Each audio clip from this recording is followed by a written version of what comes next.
My name is Kylie Miller, and I represent the Independent Party for the 2024 presidential election.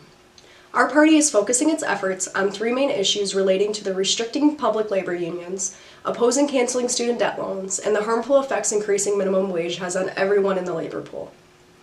It is typical to say that labor unions can be very beneficial due to the protections they give their employees. This would stand true if all unions were part of the private sector, but many of them are in relations to the public sector. Public sector labor unions often do not represent the same objectives as the individuals part of them and push for union dues from their employees.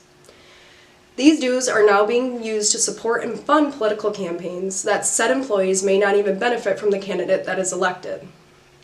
Public unions are dominating our political sphere, and there is a need for change to focus on unions' efforts back on the individual rather than getting wrapped up in political nonsense. The next issue our party wants to bring to attention is the hot topic of forgiving student loans. College graduates are attempting to get into the workforce and using their degree and are now being faced with the bill that is left for their education. They may feel betrayed and like they didn't get their money's worth and are now looking to the government to pay off the debt they put upon themselves. What these individuals tend to forget when signing up for these programs is where that money is coming from. Our taxpayers are now being left with the burden of paying for your choice to pursue a higher education and after you signed a contractual agreement with the loan provider to do so. Our party feels this is unmoral and unjust to charge our fellow Americans with the bill that these individuals signed themselves up for. Lastly, our party believes that the increasing minimum wage is doing nothing but hurting everyone within the labor force. Of course, every individual would like to be paid more for the fruits of their labor, but the unexpected results are much greater than what people think. A higher minimum wage would not only increase the cost of the business owner, but it would also push low-skilled workers out of the labor pool.